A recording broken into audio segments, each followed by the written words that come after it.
just talk about graphic novels. We're based around the globe, and currently today's topic is going to be I Killed Giants, as chosen by Adam over here. Hey. And speaking of, I might as well continue on with the introductions. We've got Helen. Hello. And then we've got Callisto. Hello. And we've got Kashcah. Howdy. And then we've got myself, which, hold on a second, you'll have to forgive me. Are. And everything is appearing backwards. There we go. I'm Vallen. And that's pretty much it. I mean, we're just a group of people that like discussing some of the graphic novels that we read. And most of the time, they're really awesome. Sometimes they're not. So feel free to join in the chat if you are catching this. If not, then feel free to leave comments afterwards. Otherwise, let's get on with it. Adam, you want to do some kind of intro on this for us?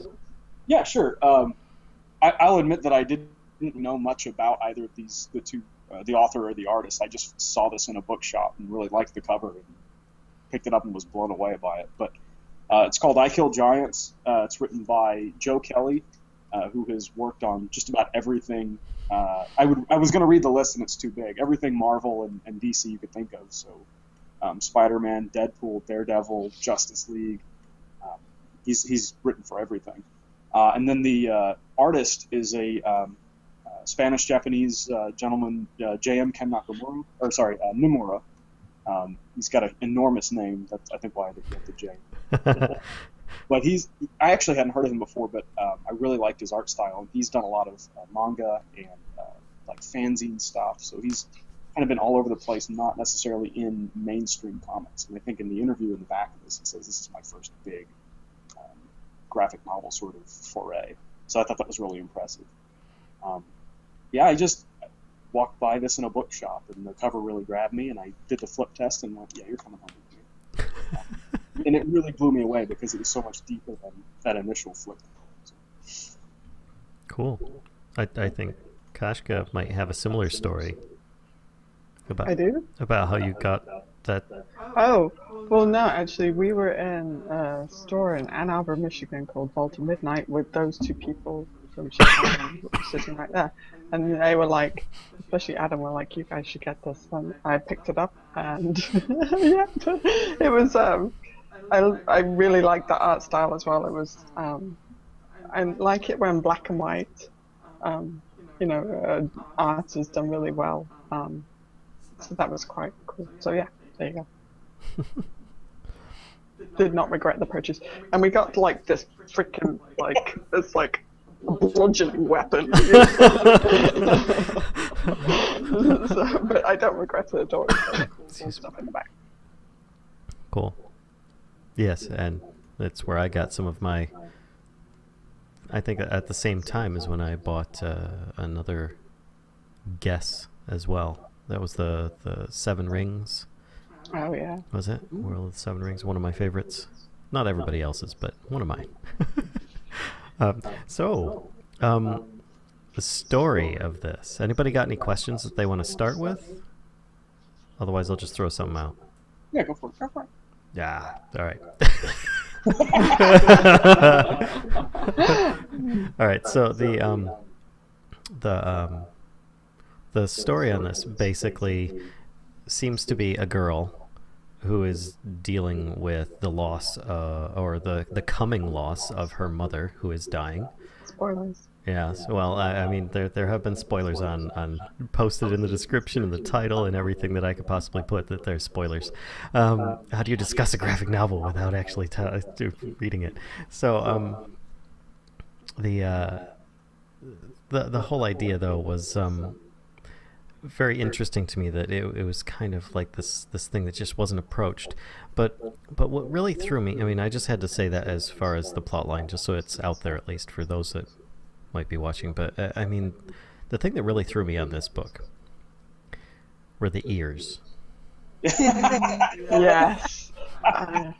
Yes. I totally want the variety of ears that Barbara has. Kashcah, Yeah. could you hold up the cover so people could see? She's got bunny ears in this one image here. Now that's thank you. That's not all the ears. I will find more. There are like teddy bear ears and cat ears and all sorts of weird ears, and I'm guessing it represents her mood. But I have no idea. What did you guys interpret her cosplay ears, which obviously later on we find out are pretty much imaginary because nobody even acknowledges them in the book. Yeah. So, what do you think they were? I personally have no idea. I would hazard some kind of guess as a mood, but I don't know. So I think there was, at least in our copy, there was an interview at the back of the book where they answer that question. And I think it'd be more interesting to hear what people think first. The teddy bear ears. Yeah. I mean, at first I thought it was just something that they do similarly in the rest of the book is that her imagination manifests in her experience of the real world. So you see the little fairies everywhere, and you see the big harbingers are sort of showing up, and they're not really commented upon. No one else really acknowledges them or sees them, but they are part of the way she perceives reality. So you see the ears, especially the bunny ears, they move sort of with her emotion. When she's sad or something, they droop. When she hears something, one perks up. I just thought it was an external representation of her silliness, her creativity. Yeah, that's a good point. Mm-hmm. You know, I'd agree with that, because the teddy bear ears, she seems to be kind of like in a fairly good place. The teddy bear ears and the cat ears, for the most part.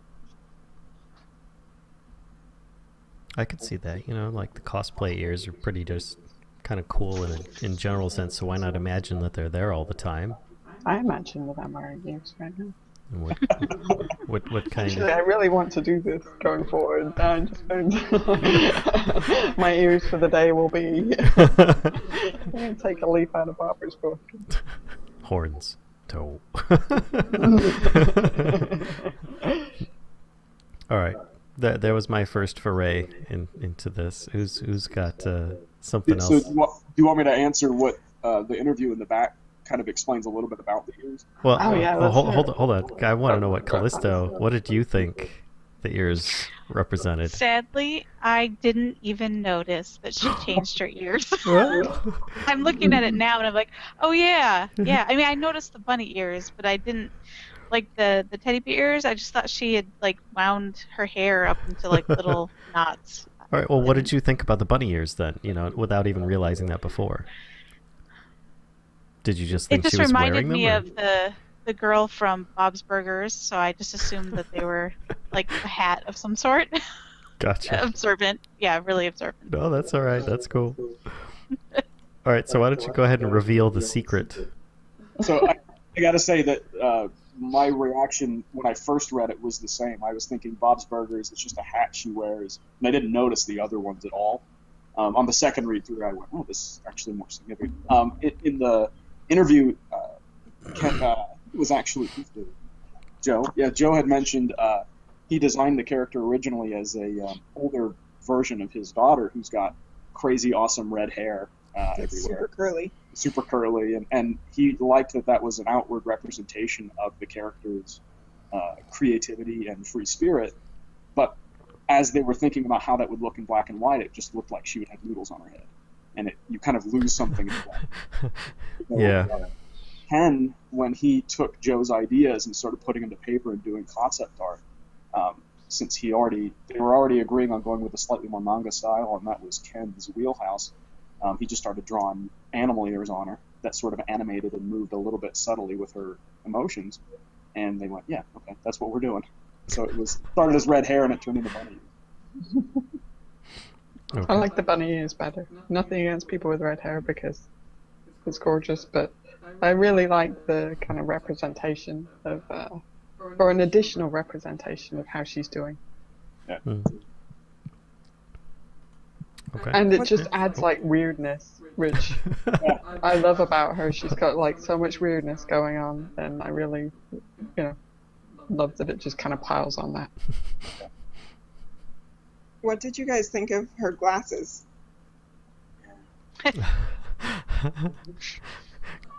Go ahead, Callisto. Go ahead. They remind me of the glasses I wore when I was a kid. They were giant. They were like this big. I mean, Yep. it was the 80s, but still. Yep. I had giant glasses back then too. And it seems to be coming back, actually. It like bigger does. glasses. It does, but I have to admit they look a lot nicer than they used to. True. You're In like, 10 years, we'll look back at them and be like, oh my god, why that again? Oh, I have to say I like how they were kind of fantastical as well, because the glasses moved with her expression when she got really angry. You know, the glasses would come to a point down in the center. Let's see if I can actually aim this properly. No, I can't. Okay, there we go. It would come down like this. Here's a little Oh, here we go. You can see, like, is it this one? Yeah, this one. It's like her eyebrows. Right? Yep. Yeah. And then also, like, over here, her eyes. Her glasses are like, Yep. And then, like, on the cover, actually, I think she's got, like, a very angry look with does her have, eyes. like, the angled, Yeah. the So tops the of glasses, to kind of move with her expression. they change quite a bit.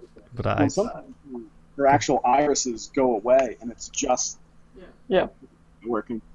That's kind of working. It's Yeah. just the reflection off the glasses, which is something you see more in anime and manga, which is kind of neat. Mm-hmm. Different. It also, I think, partially because it's black and white, partially because you get so many different expressions with her glasses. It reminded me a little bit of Kevin from Sin City, who was played by Elijah Wood in the movie. Yeah. Okay. Very cool. Low. And Yeah. I feel like you get that sometimes with her, where it's just this, like, something is just radiating in her, or it's just this blank expression. Yeah. That freaked me out. Although it actually looks like I'm wearing her head right now. That's awesome. Okay, so but that freaked me out. I mean, that actually like kind of scared me a little bit when I saw her face like that and the glasses, and the glasses are completely black except for the reflection of the window, and I was like really afraid for her in that moment. So yeah, the glasses on top of the ears were just fantastic, like tools to convey emotion.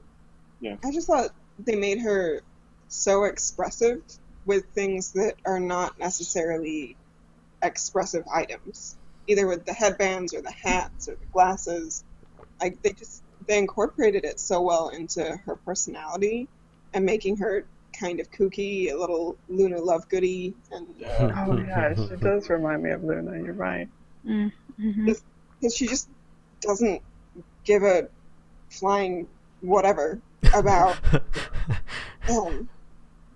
what other people think of her, which I think is kind of awesome, And actually, especially for a girl her age. when I was reading some of those, like when she was with the principal and she was super sassy, and she was sassy with the bully, it's like, this is kind of Deadpool, where like in the face of danger you're still cracking wise. And then I looked up Joe, I'm like, oh, he wrote for Deadpool. Yeah, okay.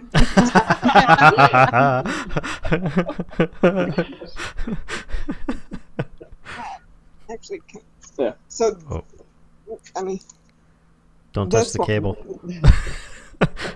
Oh yes. that made me think of Sin City. Mhm. Yeah. Just kind of these weird eyes, just glowing. That's so cool. Sorry, glasses totally just killed me the entire time. You know what else? Going back to the ears for a sec. Her bunny ears, like, I constantly had this Donnie Darko thing going on with the bunny ears. I don't know, especially like when you see silhouettes of them like that, it was like, okay. Slightly Donnie Darko. But Should have worn your Darko shirt today. Well, I've got a question. What did you guys think of what did you think the message was? Like, what did you think that Joe and Ken were trying to get across? And there was a few different things, I think. And then what did you think of it? Did you like that message? Did this resonate with you? wait, what was the second part? Sorry. Sorry, I just- what did you think the message was? And then did you like it? Did it resonate with you? I would like to answer that. I think the message was that young girls can make excellent dungeon masters, Yes. and that resonated with me very well. the scene where they're in the game shop and Sophia goes, have you seen Barbara? He goes, no. He goes, what about Kovaleski? And they go, you know Kovaleski. You don't play like she does, do you?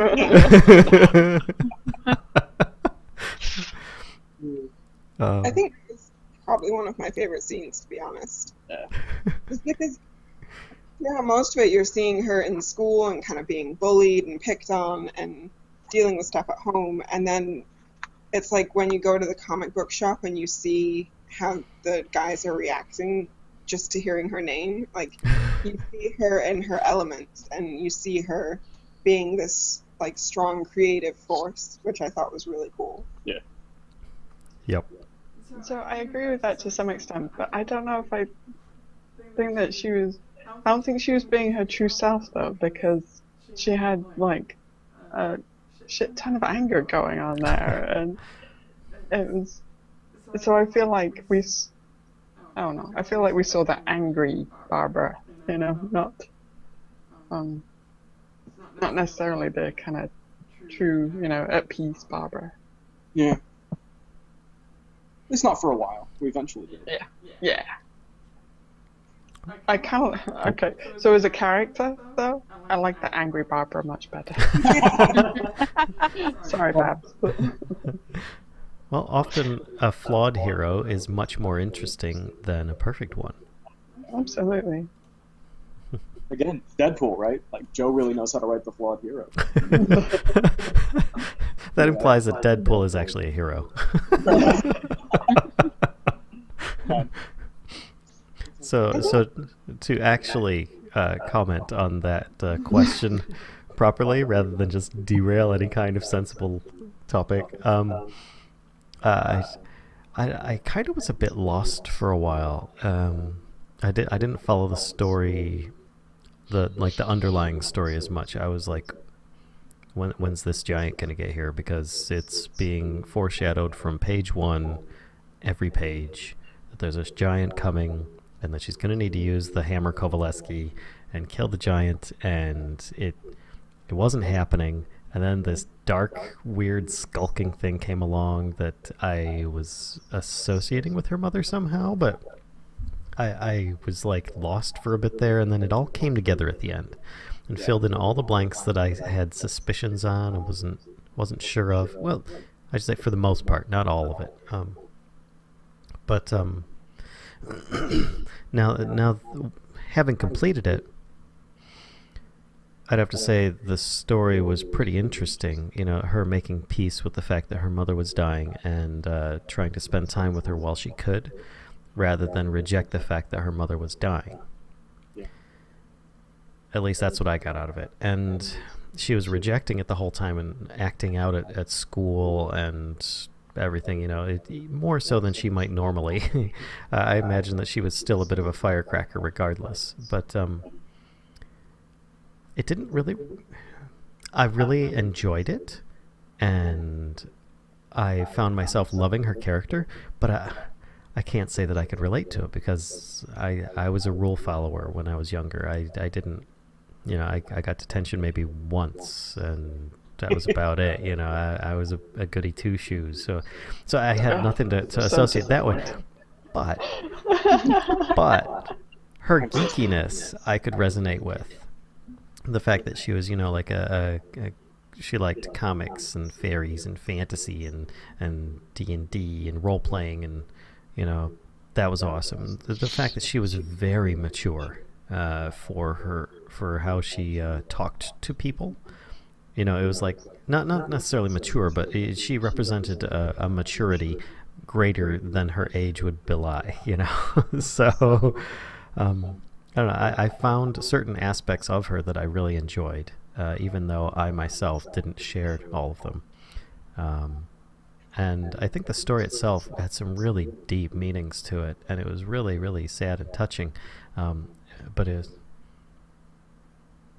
I don't know, it was just really good. I enjoyed where it went and how it processed through everything. So I think that answers that question from me, I think. Remember? Anybody else? Yeah. So, what he said. Next person. Next. So for me, the message that I got from it was a "this too shall pass" kind of thing, which actually really does. Oh, that's at least the part that resonated with me the strongest. And, just like taking the time to appreciate like what you got while you got it, kind of thing, even if it's something that's painful, because that moment is going to pass, So that's, and I felt like it was kind of punching me in the face, that message actually, but so I don't know if you guys feel like there's another part of it that perhaps I overlooked. No. But it was so strong though, because even like, it's something that I think about like almost on a daily basis. So like even when life is good, it's like, and most people say this too shall pass, but like the things that aren't so pleasant, right? Like when you're going through a rough time or whatever. But maybe this is depressing and incredibly pessimistic of me, but I like kind of, my little like mantra on a fairly regular basis, because it also reminds me to appreciate when times are good, because I feel like, there's no guarantees in life, right? I mean, I could be like homeless like next month or something, so it reminds me to kind of enjoy what I have and realize like how lucky I am in life actually. You go. Sorry, kind of heavy. I completely agree. I was waiting to be the last to answer because I asked the question. How about you, Callisto?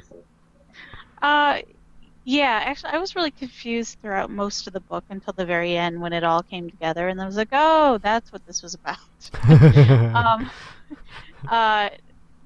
Basically, the message was that, enjoy everything while you have it. And one of the things I'm always saying to the zone is, you never know that you're in a golden age until it's over.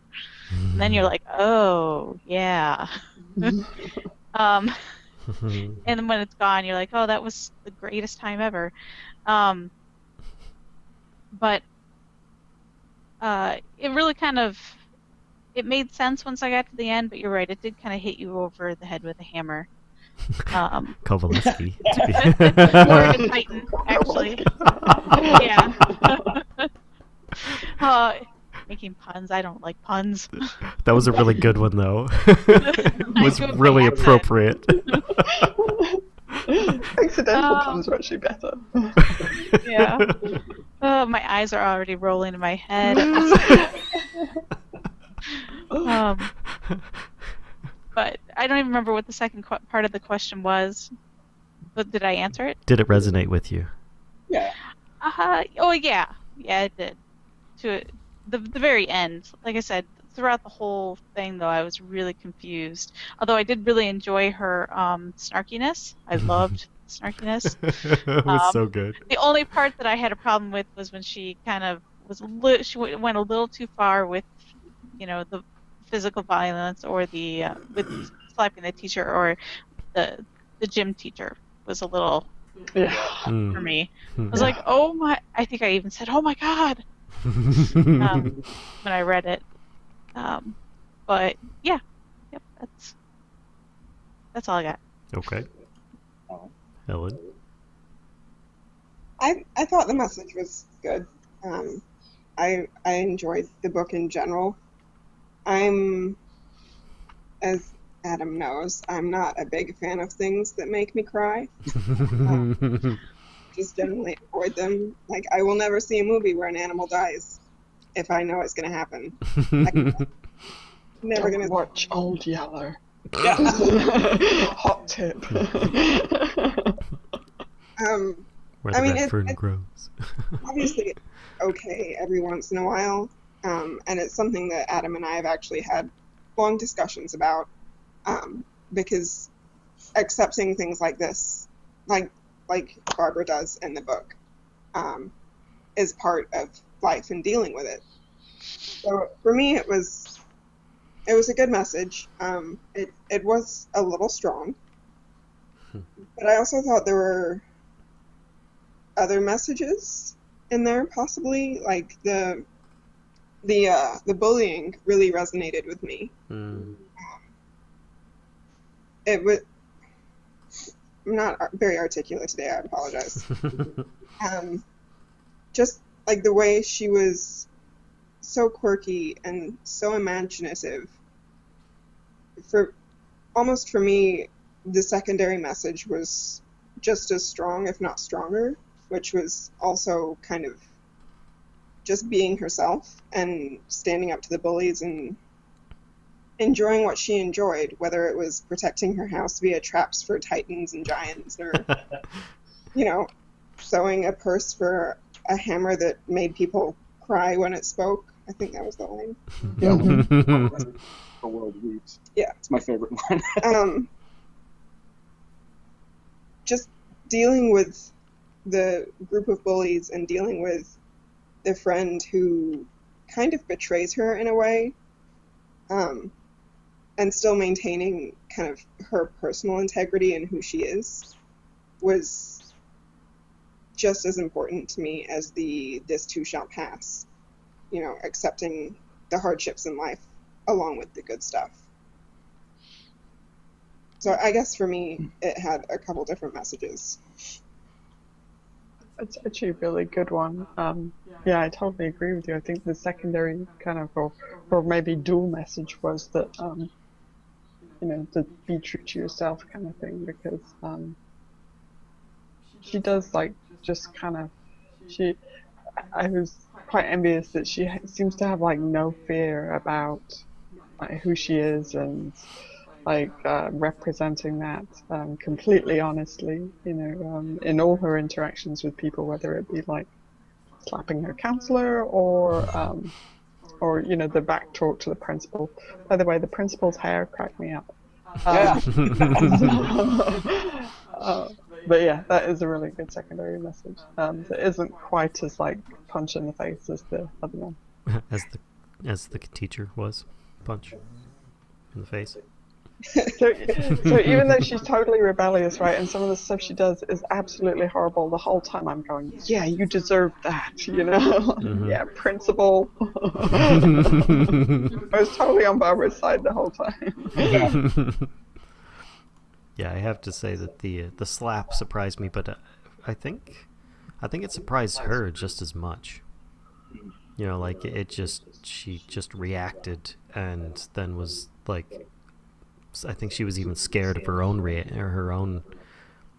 reaction with that. The anger that was all bottled up inside. Yeah, and I think she instantly regretted it, and not just because of the trouble it would get her in, because obviously she didn't really care about those consequences, but she felt that what she did was probably wrong. So, but yeah. I guess I feel like that kind of reaction is a very honest and real reaction for kids in the age group that is portrayed, dealing with life changes, whether it's a divorce, a parent dying, being bullied.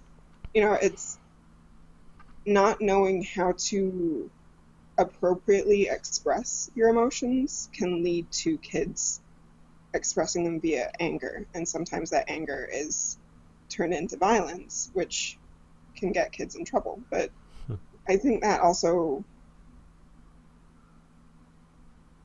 made it speak to me even more, in terms of the message that she kind of portrays, at least to me. It kind of drove home the point of, you can express these emotions and you can express them inappropriately, but it shouldn't change who you are at the end of the day, and you should be comfortable with that. So this is, sorry, anybody else want to talk about that? Because we're kind of venturing into my question here. I'll I don't think Adam's done it yet. It's his own question. Sorry. Kashcah, I completely agree. The biggest theme for me was this idea of not only the good, but the bad is temporary in the grand scheme of things. If you're going through something difficult, it'll end. If you're having a good time, if things are going well, that'll end too. And that makes them special in and of themselves.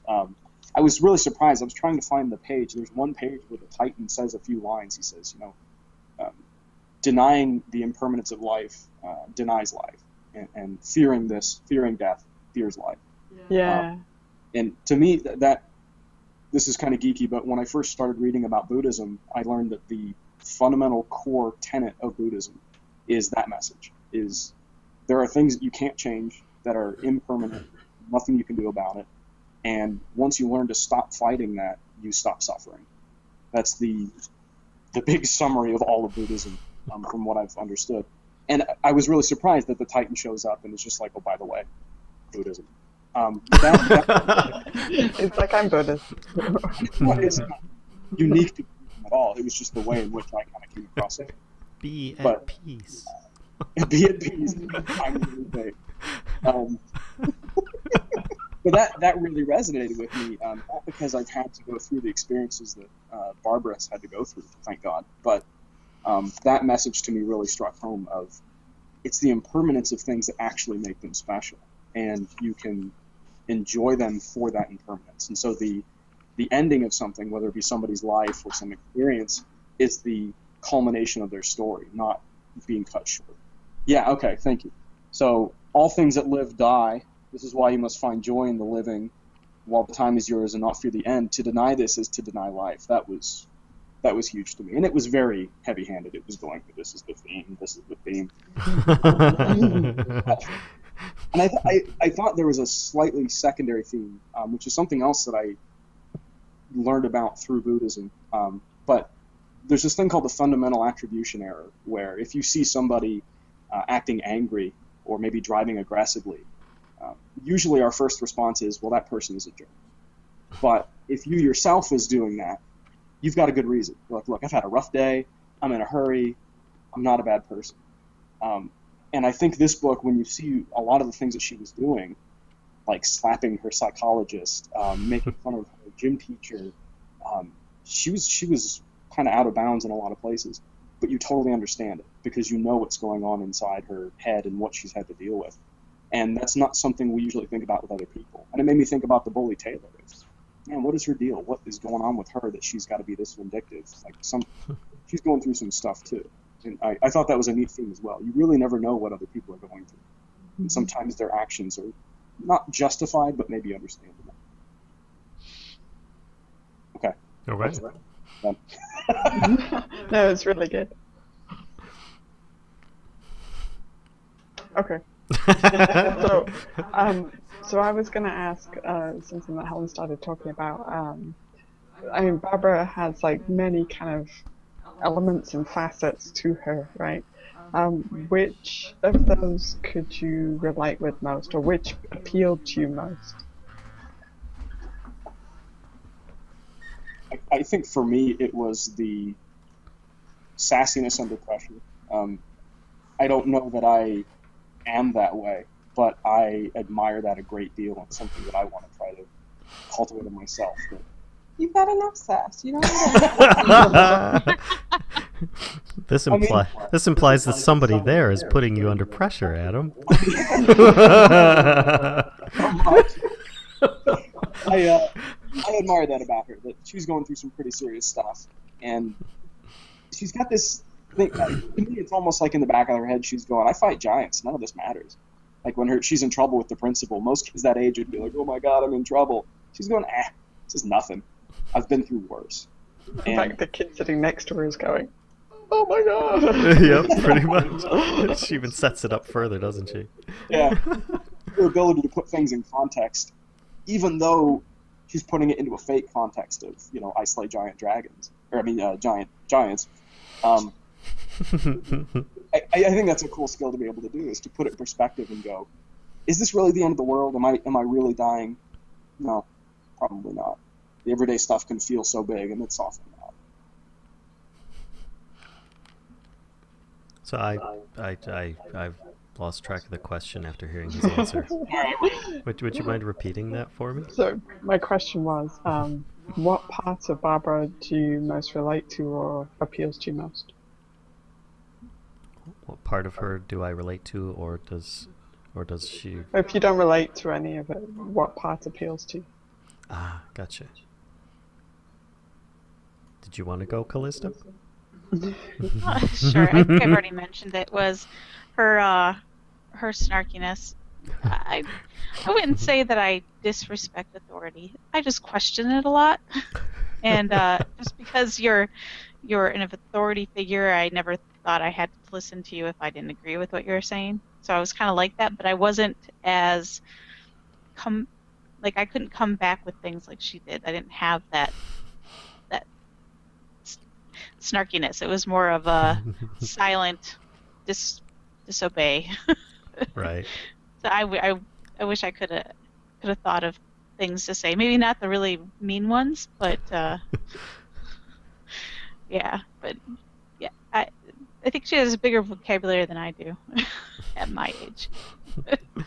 Well, that's where the graphic novel comes in. I think they were able to prepare those responses quite carefully, so that at least I hope so. I also love that she has to explain like some of what, like she says something and then Sophia goes, "That means this, right?" You know, she has to like explain herself on multiple occasions.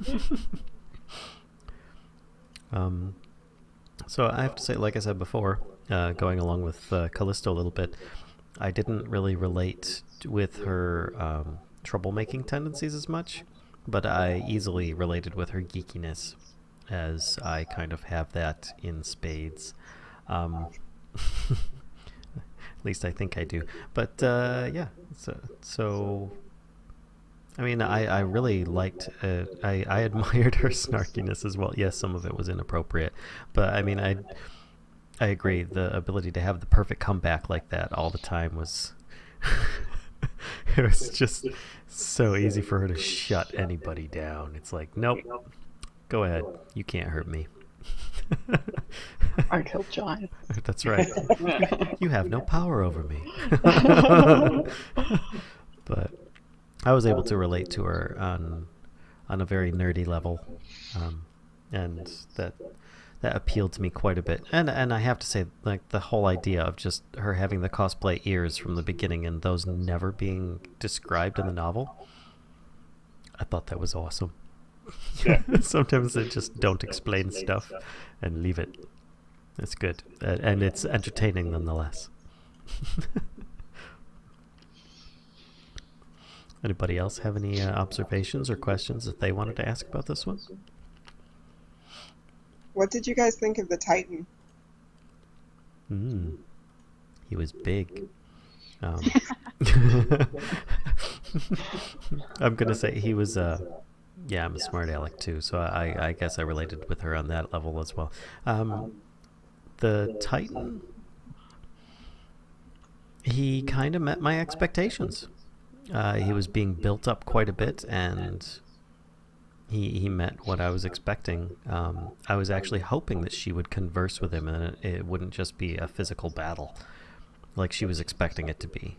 And I think with that in mind, the fact that he was a wise entity and not just this force of destruction, and that she was willing to listen, was probably the best part, because she was so eager and ready and scared to face it and defeat it. And then when it showed up, she showed absolute terror at her inability to be able to conquer it, and yet she did. And it just, but yet at the same time, it survived and proved to her that she could be so much more. So I think just the whole idea of the giant, as well as its image in the book, met my expectations of what I was hoping would happen, and met it in a very deep way. So there, I'm pretty happy with that answer. Related to what you said, I was really surprised that it ended up being a sort of benevolent antagonist. When he says, I came for you, I read that as the Titan's almost giving her something to focus her rage and her difficulties on. Like, she can't fight what's going on with her mom, but the Titan gives her an enemy to defeat, even though in the end it doesn't matter. And they both know that, or she learns that. So there's a certain, and I love this scene here, as he's watching her at the end.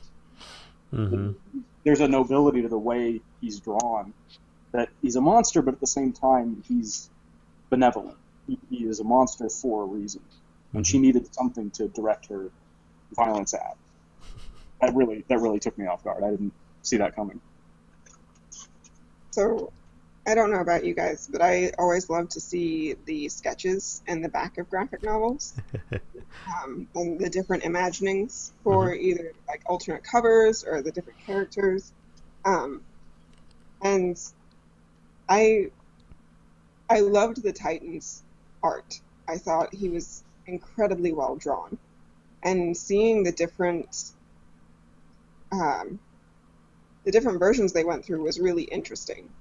And in the little interview section that we have in the back of ours, they actually talk about how Joe didn't want the Titan to be symmetrical. He wanted him to appear slightly broken himself.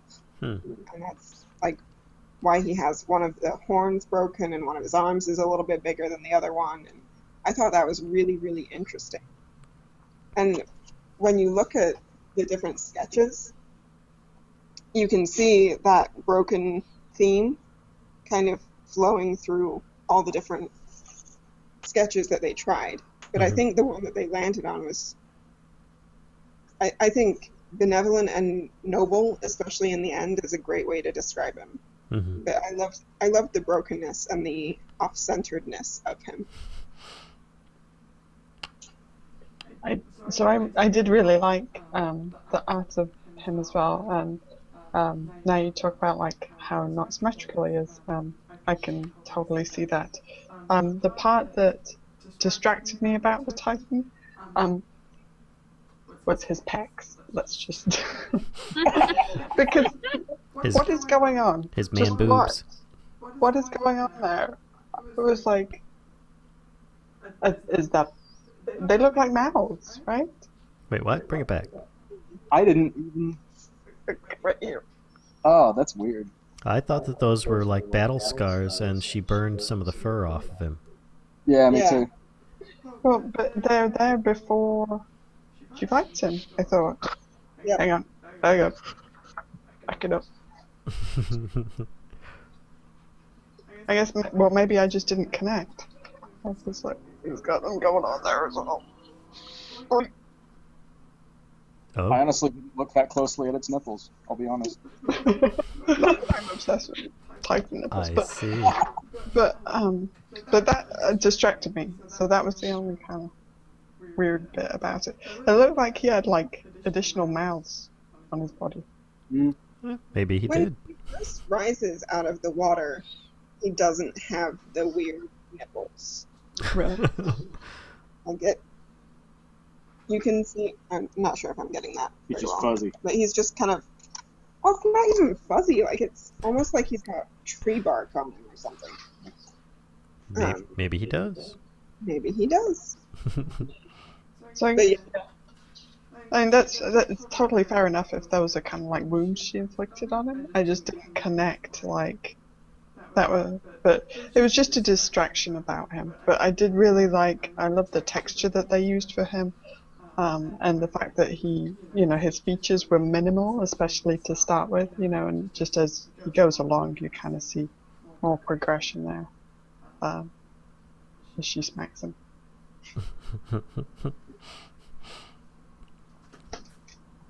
I have to say there was just an anecdote when I was looking up Joe and Ken before the show. I googled "I Killed Giants" and I saw a brief review of something that just reminded me of that we filmed before, Joe the Barbarian. And the review said, "I would have liked Joe the Barbarian more had I not just read "I Killed Giants." Because the idea is, well, they're kind of similar, but the person thought "I Killed Giants" was much better.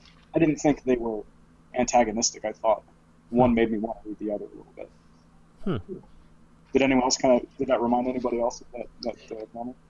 Yeah, I did, and I definitely agree that that this is a tough act to follow as far as like kind of one-shot messagey kind of books. I think even though like I'm like really because the message is so in your face. I don't know. I still think it's phenomenal. I just noticed there's a little glossy fairy on the cover as well. Sorry, I'm totally distracted. They're in the paperback as well. Oh yeah, cool. Yeah. So So okay, random thing. I did not cry the first time I read this, but I did this so I reread it this morning, and it made me cry this morning. I don't know what the hell that was about, but I got real close. I was sitting next to Helen and reading it, and I was hiding it with my pulse, my coffee. It was, but it wasn't choking me up because it was sad. It was because of there's a hidden optimism to the message that bad stuff happens, but you're stronger than you think, and you can get through this. That really took me up. I thought that didn't happen often to me. I cried. you apparently just need a pencil with an eraser and a thumbtack on it. And you can get through anything. You can get through anything. Put that in your little heart purse, and you're good to go. Kovaleski. The final design of Kovaleski was so cool. Because it's got like all different kinds of runes on it, and it looks very cool. Did you notice it's got like a little like golfing flag on the face of it? I can't think of a better way to describe it, but I mean, if you look on like Kashcah, it's on the cover. You mean on the big final form or on the keychain form? No, on the face of that. So like where it hits the target. Oh. oh no, I think that's a rune. Hold it up, Kashcah. It's a rune. Yeah, there you go. Yeah. It's not a flag. Yeah, it looked like a flag. It's Flag-shaped rune rune. shape. It's a rune in the shape of a flag. That's actually what she painted in blood, I believe. She cracked her Mhm. finger It early is. on. Oh, it is? Yeah, which made me think it was probably not a golf flag. I was hoping it It wasn't, doesn't but strike me as a golfer, that's for sure. I guess it makes sense. That's the rune for Kovaleski. Yeah, it might be. Probably rune for hammer or something. I don't know. It is. She actually names it. Oh, the hammer. There's three sides. I read the book, honestly. I think she really did that. No, but there is like, I absorbed so much more the second time around. Yeah, me too. Well, yeah, because you understand all the mysteries that were, going on throughout the book. So sometimes that second read allows you to focus on other things because you already know the answer for the main story. Mhm. You can look at the theme, or you can look at the other stuff. And I kind of want to go back and like pay really close attention to the little fairies and stuff that are around to see like what's going on with them, because like did you guys see the part where the one fairy actually dies because of the smell of what's coming out of that bag? And there's another fairy trying to like resuscitate him down on the beach. It's hilarious. I have to find this now just because it's so funny. That's something I've seen in the little bit of anime I've watched, that sometimes if it gets too serious, they'll inject some comic relief sort of in the background, these little random little things that happen you may or may not see. I think Ken brings that to this that manga style of things. Mm-hmm. Mm-hmm. Also, as a side note, I really loved the blacking out of different text. Yeah. The Yeah, script that was really good. didn't want to hear what people were saying. Yeah. Oh, here Sorry, comes. it just makes me laugh so much. I don't know why. So, wait, hang on. So, like, this fairy right here, right here, Hold it he's still. like dying from the smell of the bag. Oh, she's got horns. I didn't even realize she had horns at one point. Yeah, there's the cat ears. Oh, okay.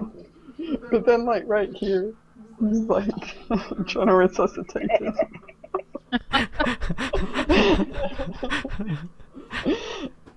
Sorry, I really like the little fairies, and I need to go back and like follow them a bit closer. It's like their own story. There was something about the text that Helen mentioned where it was blacked out that I thought was cool, in that it's a trope I like with stories where they start painting one picture and then suddenly you start seeing things are wrong with that picture. Like, it's a story about this geeky young girl and she's real sassy, and then, oh wait, something's seriously wrong here. Because it's like she can't even deal with this stuff when people say it. She's blocking it out completely. Mm-hmm. And that foreshadowed in a really cool way.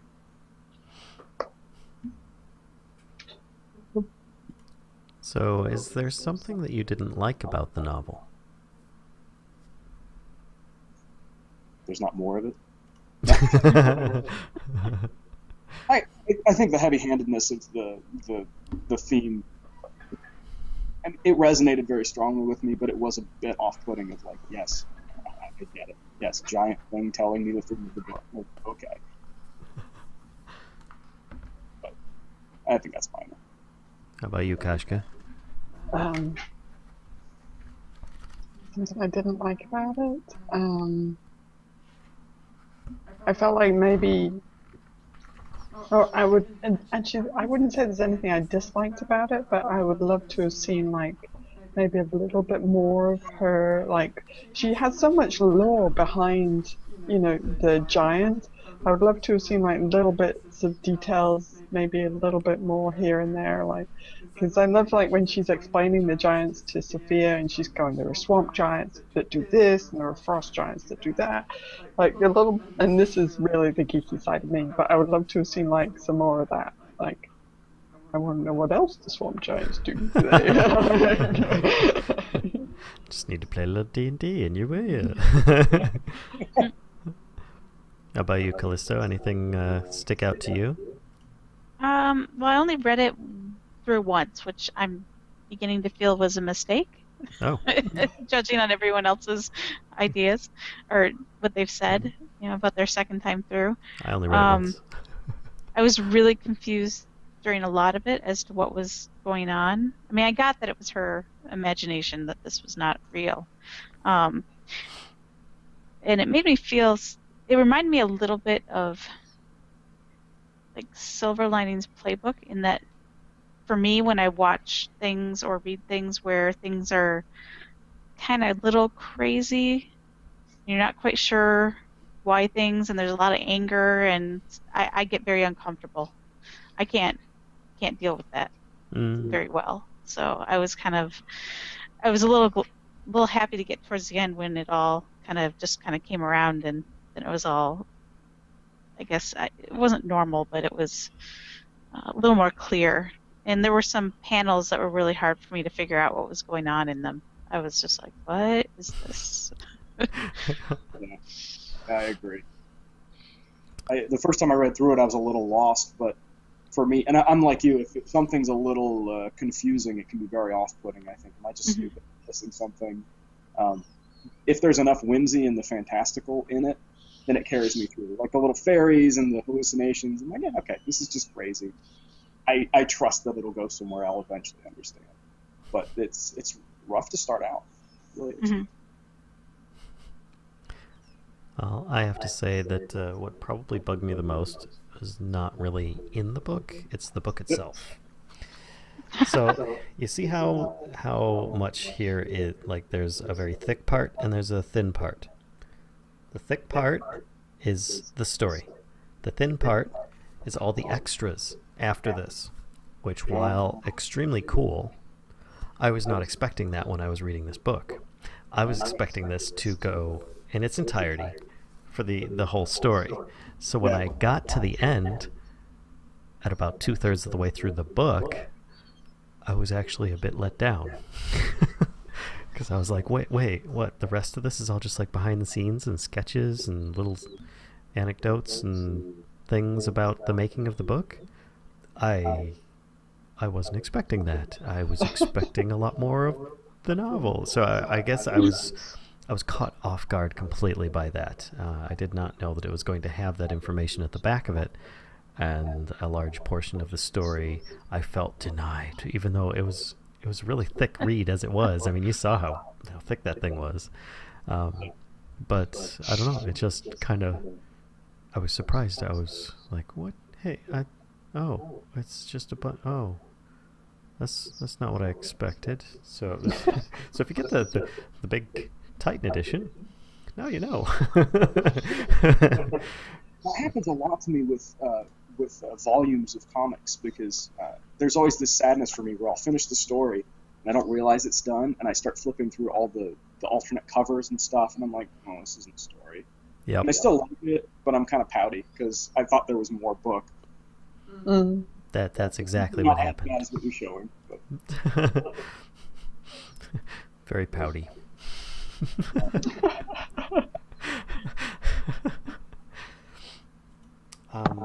So, one other thing. The book's in black and white. I mean, sure, the covers, may have like that extra red color or something like that on it. But, I mean, do you felt that lent to the book being a better book? Or do you think it would have been better in color? Personally, because I just asked, I'm going to answer right away. I feel that the black and white was really good because it allowed you to focus on the characters more. But often when you go with just the black and white and the shades of gray, it sometimes makes some of the visuals a bit more difficult to recognize. I'll admit, in this novel, the artist knew what he was doing, and a good 99% of the time, I didn't have any issues. But sometimes when it's black and white, you do miss some of the small details that they put in that are really cool and you don't want to miss. And I always find that a little bit sad when I miss something because it's just black, white shades of gray. Though I think it lent itself quite well to the novel. So, now that I've taken everything that everybody's saying. I actually, very early on, I completely forgot it was in black and white. Like, it didn't register anymore. It stopped. And then when I finished, and I turned to the back and went, oh, color again. Oh, yeah, the whole thing was in black and white. 10 pages in, it wasn't an issue to me anymore. So I don't know if it would be better or worse, because I was so engrossed in the story that I went colorblind, I guess. Mm-hmm. I like it better as black and white. Yeah. I think there are cells in there where color would completely ruin them, and I really like the art. I think that the artist totally nailed it, so I don't think there's any need for color in Okay. there. Very opinionated about that one. Black and white was the better way to go. While her imagination was very vibrant, I think she was not. Like, her mood, her life, I think it would have not been very good to have everything around her be brilliant with color. I think the black and white reflects the kind of state that she's in. Mm-hmm. Yeah. Actually, to add on to that, I have to say that what I was hoping would happen, not to say that the black and white was bad, because as just like Adam, I forgot that I was pretty much in a black and white world throughout the book. But I was hoping that something like a Sin City type feel, and not just because the glasses, though that's a really good example, like on the cover here, she has, and ignoring the red hand, but she has a red skull on her shirt. Something, just like one extra color here and there. Maybe a fantasy item or something. I thought would have been a nice touch here and there. I know you're shaking your head. Let me finish my thoughts here.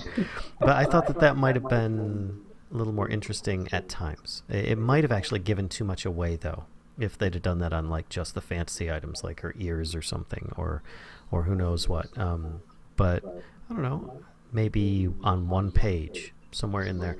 Just I felt like, I don't know, I just felt like that would have been pretty cool to have seen a glimmer of color on one of the pages. I kind of expected that from Kowalski. Like, they were building it up so much. I thought when you pulled it out, it would be like bright gold and red runes. I wasn't disappointed that it wasn't, but I thought they were setting up for exactly what you're saying. Mm-hmm. I love how like physics denying Kowaleski is as well. It's just like this giant hammer on top of this needle of a handle, you know. There's a frame after it's all over where she returns to the house, and let's see if I can find it quickly. Kowaleski, in its little, tiny hammer form, is sitting on the porch, and there's a giant dent in the porch. Yeah. Yeah, right here, and it's right in the background. Mm-hmm. And I love that. Like, was it real? Wasn't it? Just very subtle. I thought that was kind of cool. Yeah, I agree.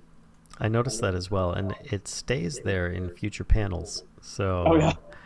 I tend to agree that might actually be the only like real thing that came through from her imagination, perhaps. I don't know. I mean, some of the other people seem to have witnessed what she Maybe the Titan was. witnessed. Yeah. Yeah. So her friend seems to have seen something. So Mm-hmm. Yeah. all right. So did you like the novel, and would you recommend it? Yes. Yes. I love it. Callisto? I don't know. I think I need to read it again, honestly. Fair enough. Helen's Anybody? thinking. I liked it. I think I probably would recommend it, but only to specific, or if I knew their taste well. Hmm. I don't think I would just hand it out as, if you're interested in graphic novels, this is a great one to read. Because I think it can be confusing. I think if you're not used to reading graphic novels and you're not used to looking at the different cells and panels and everything, then you could miss quite a bit of the story. Mm-hmm. Which is also why I prefer it in black and white, because I think if you put it in color, the panels could get really overwhelming in terms of having the imaginary creatures and the ears and all that stuff. But black and white, conversely, can be hard for people to get into because it can be quite stark.